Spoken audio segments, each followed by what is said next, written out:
Neocolonialism. Neocolonialism or neo-imperialism is the geopolitical practice of using capitalism, business globalization, and cultural imperialism to influence a country, in lieu of either direct military control, imperialism, or indirect political control, hegemony.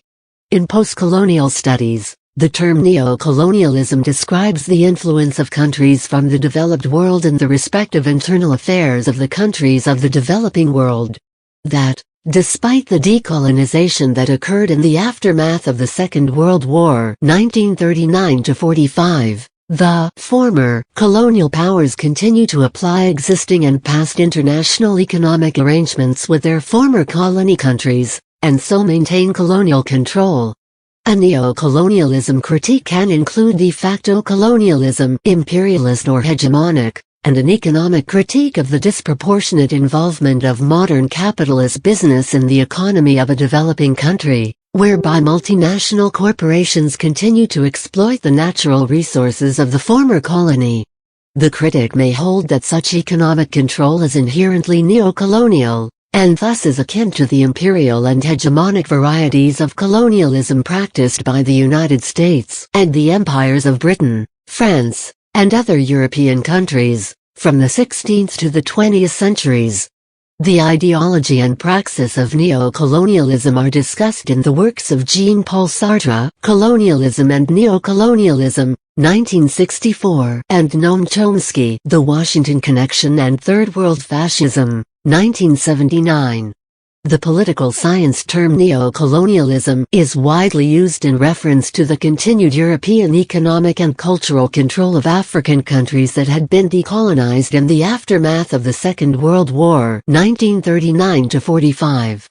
Kwame Nkrumah, former president of Ghana 1960–66, is believed to have coined the term, which appeared in the 1963 preamble of the Organization of African States Charter, and was the title of his 1965 book Neo-Colonialism, The Last Stage of Imperialism 1965. As a political scientist, Nkrumah theoretically developed and extended, to the post-war 20th century, the socio-economic and political arguments presented by Lenin in the pamphlet Imperialism, The Highest Stage of Capitalism 1917. The pamphlet frames 19th-century imperialism as the logical extension of geopolitical power, to meet the financial investment needs of the political economy of capitalism. In Neo-Colonialism, The Last Stage of Imperialism, Kwame Nkrumah writes, "In place of colonialism, as the main instrument of imperialism, we have today neo-colonialism.